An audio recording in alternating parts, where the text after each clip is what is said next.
जरा काही पोटात दुखलं, डोळ्यात खुपलं की जेल बाहेर काढलं नि हॉस्पिटलमध्ये नेलं.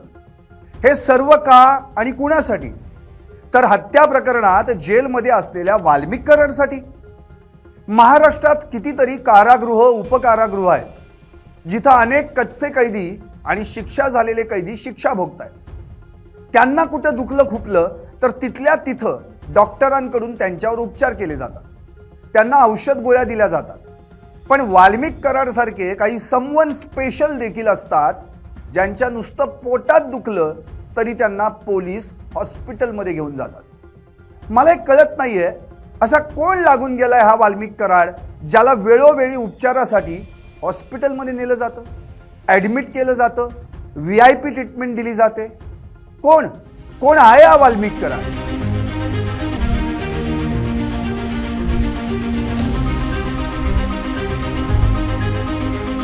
नमस्कार, मी संदीप आणि आपण पाहताय LS मराठी. वाल्मिक बाबूराव कराड, वय 55, मस्साजोगचे सरपंच संतोष देशमुख हत्या प्रकरणातील मुख्य संशयित आरोपी.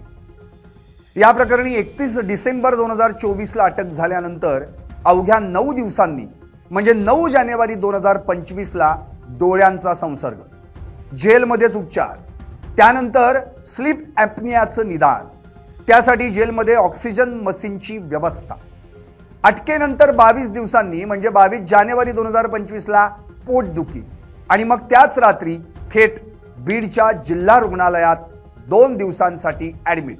आणि आता अटकेनंतर 472व्या दिवशी म्हणजेच 17 एप्रिल 2026 ला पोटदुखीपोटी पुन्हा एकदा बीडच्या जिल्हा रुग्णालयात. CT scan, sonography, blood test, सारे काही रिपोर्ट नॉर्मल.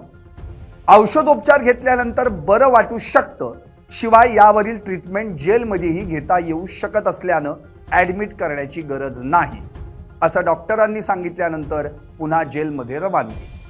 आता मला प्रश्न पडलाय की वाल्मिक कराडवर ट्रीटमेंट जेलमध्येही होऊ शकते, मग त्याला जेलमधून बाहेर काढलाच कशाला? फक्त हवा पालटासाठी? वाल्मिक बाबूराव कराड यांचं वय 55 वर्ष. त्यांना जी ट्रीटमेंट दिलेली आहे ती कितीही घेता येऊ शकते अशा प्रकारे सांगितलेलं आहे. तपासण्यामध्ये रिपोर्ट नॉर्मल आल्यामुळं आणि एवढा काही गंभीर आजार नसल्यामुळं त्यांना औषधोपचार घेऊन परत पाठवण्यात आले. 22 जानेवारी 2025च्या रात्री असंच अचानक त्याचं पोट दुखायला लागलं. त्याच रात्री त्याला जेलमधून हलवून बीड जिल्हा रुग्णालयात दाखल करण्यात आलं. तिथं त्याच्यावर 2 दिवस उपचार करण्यात आले. पण हे उपचार म्हणजे निव्वळ त्याला देण्यात आलेली VIP ट्रीटमेंट होती असा आरोप करण्यात आला. रुग्णालयात उपचारासाठी दाखल केल्या जाणाऱ्या कैद्यांसाठीचा प्रोटोकॉल तोडून त्याला विशेष वागणूक देण्यात आली. बीड जिल्हा रुग्णालयातील पहिल्या मजल्यावर आजारी पडलेल्या आरोपींवर उपचार करण्यासाठीची एक स्वतंत्र कोठडी आहे. त्यात 4 बेड आहेत. या कोठडीला मजबूत लोखंडी दरवाजा आहे. या कोठडीतल्या एकूण 4 बेडपैकी 3 बेड रिकामे असून सुद्धा वाल्मिक कराडला त्यात न ठेवता त्याची विशेष बर्दास्त राखण्यासाठी त्याला मिनी ICU मधील सर्जिकल वॉर्डमध्ये ॲडमिट करून उपचार करण्यात आले. सुरक्षिततेचं कारण पुढं करून केवळ वाल्मिक कराडसाठी तिथल्या इतर रुग्णांना अन्य वॉर्डमध्ये हलवण्यात आलं. या मिनी ICU मधील सर्जिकल वॉर्डमध्ये एकूण 24 बेड आहेत. मात्र त्याला ज्या बाजूला ठेवलं गेलं त्या बाजूचे 11 बेड रिकामे करण्यात आले होते अशीही चर्चा झाली, आरोपही करण्यात आले. 23 व 24 असे 2 दिवस उपचार करून त्याला 25 जानेवारी 2025च्या रात्री पुन्हा जिल्हा कारागृहात पाठवण्यात आलं. 7 दिवसांच्या औषध गोळ्या देऊन त्याला पुन्हा एकदा तपासणीसाठी घेऊन यावं असं सांगण्यात आलं.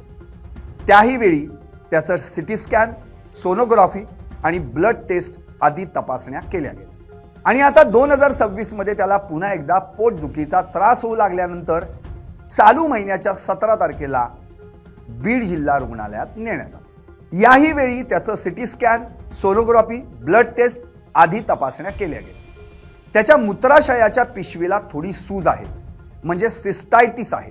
त्यामुळं त्याला ताप आल्याची शक्यता डॉक्टरांनी व्यक्त केली. त्याच्या रक्ताच्या तपासण्यांमध्ये सीरम, क्रिएटिनिन आणि SGOT वाढल्याचं आढळून आलंय. मात्र यावरील ट्रीटमेंट तिथं म्हणजे जेलमधील वैद्यकीय अधिकाऱ्यांकडूनही घेता येऊ शकते. त्यामुळं तब्येत अधिक गंभीर नसल्यानं त्याला ॲडमिट न करता त्याच्यावर प्राथमिक उपचार करून पुन्हा जेलमध्ये पाठवण्यात आलं, अशी माहिती अतिरिक्त जिल्हा शल्य चिकित्सक नागेश चव्हाण यांनी दिली. थोडक्यात काय तर जिल्हा रुग्णालयात VIP ट्रीटमेंट मिळाल्याची चर्चा, त्यानंतर जिल्हा कारागृहातही VIP ट्रीटमेंट मिळाल्याची चर्चा आणि आता जेलमध्ये ट्रीटमेंट मिळू शकत असूनही त्याला पुन्हा जिल्हा रुग्णालयात नेण्यात आल्याची चर्चा. वाल्मिक कराडला सारखं सारखं जेल बाहेर काढून त्याला जिल्हा रुग्णालयात नेतात तरी कशाला? फक्त हवा पालट करायला? तुम्हाला काय वाटतं? व्हा व्यक्त आणि पाहत रहा LS मराठी. फक्त